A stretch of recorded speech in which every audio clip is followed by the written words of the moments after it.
Hey, it's Gabriel here and welcome to Word. Finally, you are done with all your exams. The Hippocrates Oath is taken, pictures taken, congratulations messages read. You are inducted. Yes. What next now? In today's video, we are going to look at what next after medical school.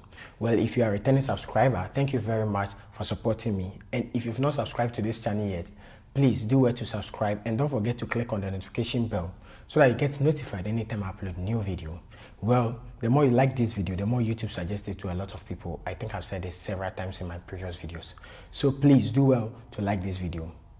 Well, you'll be surprised to know that a lot of people after medical school end up doing something totally different from medicine. A lot of people end up in banks by becoming bank managers, others become lawyers, and even people go ahead to become detectives or journalists. Well, in today's video, I'm going to share with you not less than 7 things one can do after medical school and still remain in the medical domain. Well, I'm going to talk about housemanship, specialization, public health worker, medicine lecturer. I'm going to also talk about a medical researcher. I'm going to talk about health journalism and finally, sports medicine. Well, watch this video to the end because I will be giving some tips on how you will know that this domain is okay for you or not. So please stay glued as I dive into each of them one after the other. Housemanship, which is not practiced by every country. One of these countries is Morocco, where I found myself today. Well, during this moment, you'll be given a temporary license of 24 months where you get to renew after you are done. Well, during this moment, you will be supervised by a senior consultant. The latter is responsible for teaching you how to prevent and diagnose common diseases in your various countries.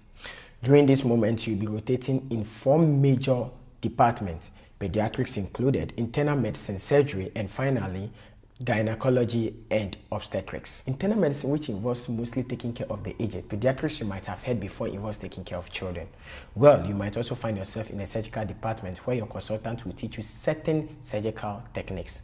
Finally, obstetrics and gynecology is where you manage certain pathologies pertaining to the female genitals as well as taking care of pregnant women. Each of these departments is actually where you spend 3 months or so in most countries. So it depends on the country in which you find yourself. So that will be about 12 weeks in each of the departments. Specialization, which is the dream of every medical student after medical school.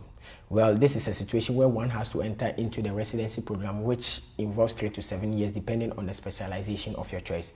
A lot of people can go in for cardiothoracic surgery, neurosurgery, cardiology, orthopedics and traumatology, and people also go in for obstetrics and gynecology. Well, you will be paid for whilst you are doing the residency program because you are already a doctor. Come on.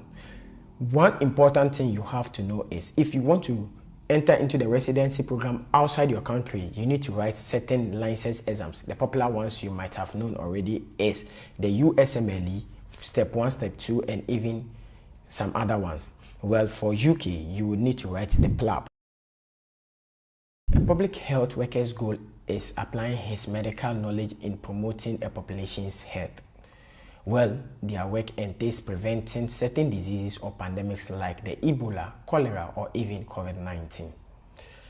One needs to further his education in gaining masters in certain areas like epidemiology, biostatistics, or even creating their own foundation which involves taking care of global health.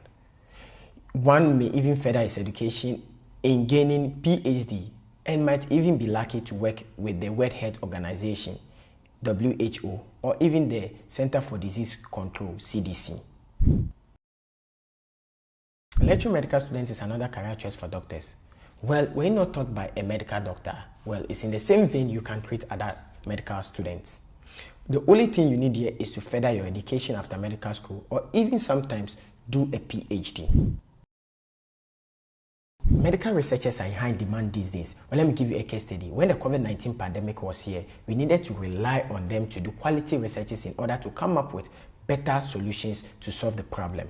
So you can become one too, just that you need to further education. Or even sometimes while you are doing your researches, you can still be educating yourself. So you can become one too and earn more money. Medical researchers are also involved in providing better drugs. They analyze the drugs we take, they even experiment it on other people before they are given to the public. Well, they do quality research on every drug we take in order to protect the whole population.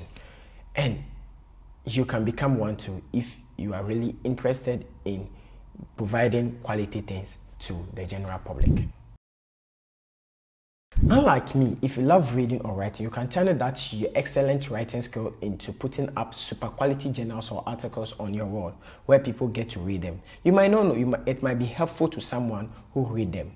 Well, it is what we call the health journalism. So embrace it if you are a very good writer.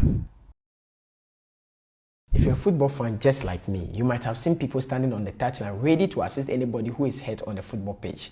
These are the people called the sports doctors. Well, they diverted into sports or exercise medicine. Well, this is not actually pertaining to only football, but it's spread across all sports. So if you are interested in something like this, you can just go ahead to do it after medical school. Since I love football, I don't know if I should go in for sports medicine, but time will tell. That is why it's very important. If you've watched the video up to now, please do well to subscribe, and then I will give you some tips on what might be best for you. So just stay tuned as I bring them along. Well, if you've come this far, these are the tips I promised to give you at the end of the video. One is intuition. Ask yourself these 3 important questions. What do you want to accomplish? What do you want to change? Or what do you love about being a doctor? And if you are able to respond to these 3 questions, then you might know what you want. Secondly, perspective. Don't just follow the crowd or do what everybody is doing. Look at the picture from your own point of view. Like Ben Carson said, look at the bigger picture. Thirdly, money for further studies. Well, it involves money to study abroad. For instance, writing the USMLE or PLAB. That is why you need to consider your financial status before making any choice after medical school. Finally, mentorship. Like we used to say, you are not the first person doing whatever you are doing, right? People might have done it before you. Connect with these people, ask them the question, ask them whatever you would want to know about making choices after medical school. Well, in my case, you can ask me in the comment section and I will gladly respond. If you've not subscribed to this channel yet, please do well to subscribe, and don't forget to click on the notification bell so that you get notified anytime I upload new video. And don't forget to like the video as well. Wait, I uploaded a video last week and it was between me and Heba and I. We played a game about would you rather. Just check it out, and there might be a lot of things you might learn from inside. I'll place it here, check it out. And once again, this has been it. See you guys in the next one.